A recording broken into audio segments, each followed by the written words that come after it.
The American Revolutionary War broke out with the battles of Lexington and Concord on April 19, 1775.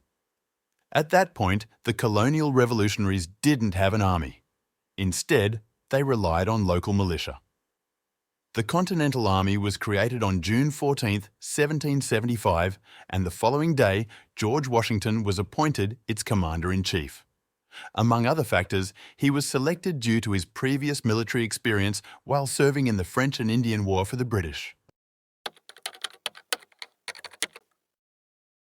Washington began his campaign with the successful Siege of Boston, forcing the British out of the city by March 17, 1776. He knew that the British planned to shift the focus of their campaign to New York City. Thus, after the successful Siege of Boston, he moved his army to defend New York. On August 22, 1776, a British force of almost 30,000 landed on Long Island.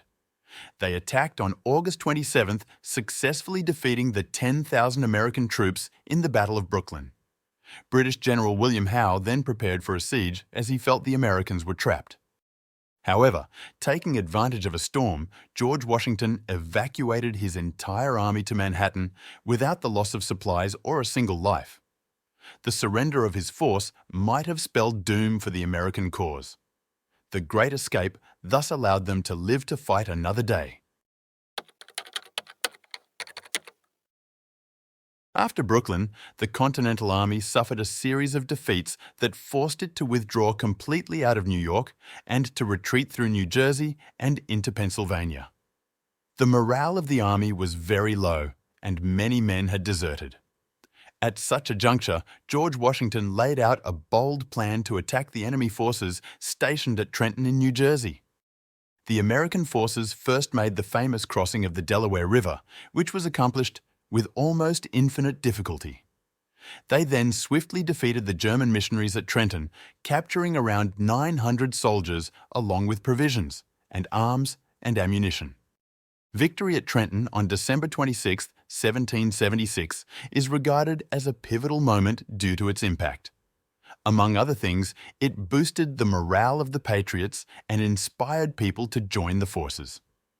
Washington followed up the success in Trenton with the capture of the British garrison at Princeton on January 3, 1777.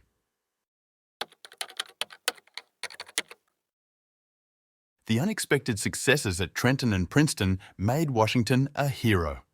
However, this was short-lived as he was defeated in the Battle of Brandywine on September 11, 1777. The British then took the American capital, Philadelphia. Despite this massive failure, Washington sent critical support to General Horatio Gates, which helped in the crucial American victory at the battles of Saratoga. This resulted in the formal Franco-American alliance in 1778. On July 6, 1781, the American army and their French allies met near New York City.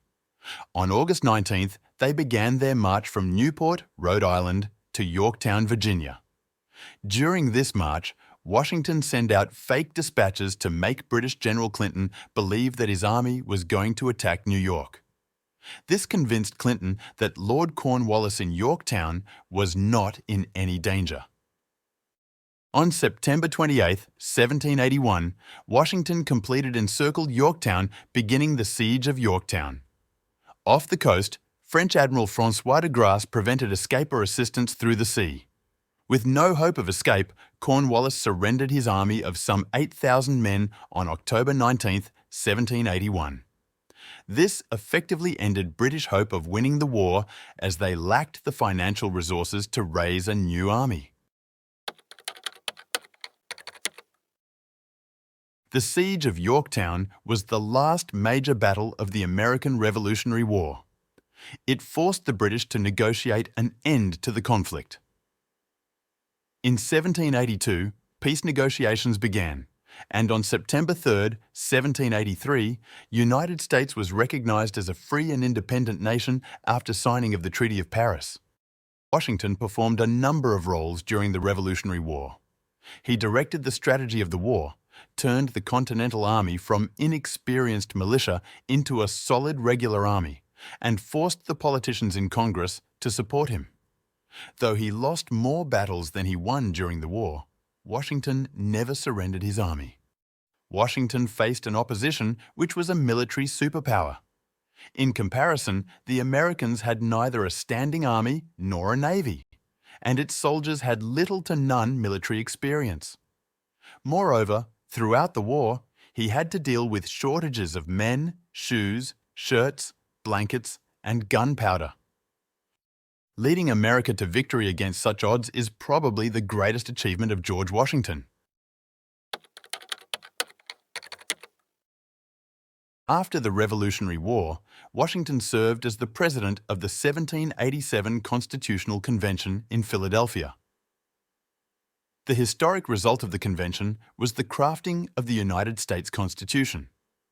From December 15, 1788 to January 10, 1789, the presidential electors were chosen in each of the states. On April 30, 1789, George Washington took the presidential oath of office. In the 1792 United States presidential election, Washington was elected to a second term, again by a unanimous vote. In 1796, Washington declined to run for a third term of office, thus setting a precedent of a two-term limit. Washington served as the first President of the United States from April 30, 1789 to March 4, 1797. The most important legislation passed during the presidency of George Washington was the Bill of Rights. Among other things, the bill guarantees civil rights and liberties to the individual, like freedom of speech, press, and religion. Other important legislation during his tenure include Collection Act of 1789. It established the U.S. Customs Service. Judiciary Act of 1789. It established the federal judiciary. Bank Bill of 1791. It established the first Bank of the United States. Coinage Act of 1792. It created the dollar as the country's standard unit of money, established the U.S. Mint, and regulated the coinage. Naval Act of 1794. It authorized the creation of a fleet of 6 ships, which eventually became the first ships of the present-day United States Navy. An excise tax on domestically distilled spirits, known as the Whiskey Act, became law on March 3, 1791. This taxation was violently opposed in Western Pennsylvania with a tax on tax collectors and formation of armed resistance movements. The rebellion became known as the Whiskey Rebellion of 1794. George Washington summoned the militias of Pennsylvania, Virginia, and several other states. The army marched into Western Pennsylvania in October 1794. The rebellion collapsed quickly. In crushing the Whiskey Rebellion, Washington set a precedent that dissatisfied minorities can protest peacefully but cannot take arms against even the most unpopular official acts.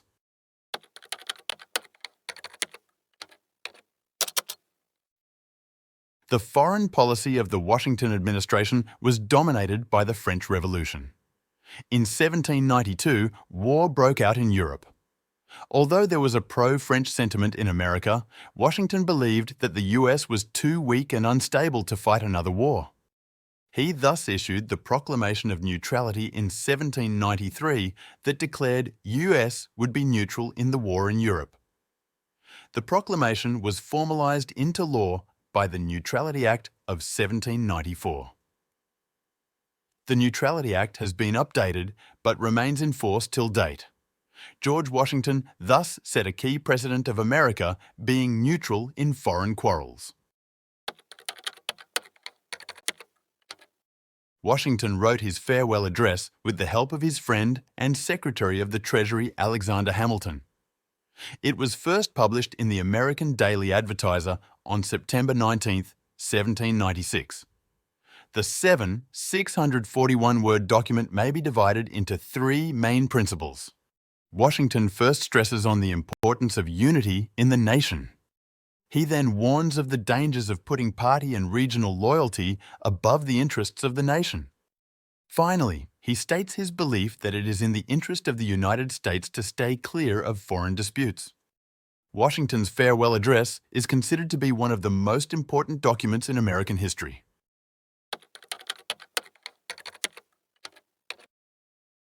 Twice during the Revolutionary War, Washington was granted virtually unlimited power. He shouldered the responsibility and gave the authority back as soon as possible. Following the end of hostilities, he resigned his commission and went back to his home. He did this when he was in a position to take solitary control of the new nation and become its dictator. Then, after becoming president, he willingly resigned after 2 terms. It was Washington's ability to cede power which sets him apart from other great leaders. Along with Abraham Lincoln and Franklin D. Roosevelt, Washington is usually ranked among the top 3 presidents by historians and scholars. In the Murray Blessing 1988 survey of historians, he was ranked 3rd. In the poll conducted by the Wall Street Journal in 2005, he was ranked 1st. And according to a Rasmussen poll conducted in 2007, he ranked 1st with 94% Americans viewing him favourably. For more details and sources, visit the URL in the description. Thanks for watching and don't forget to like, share and subscribe.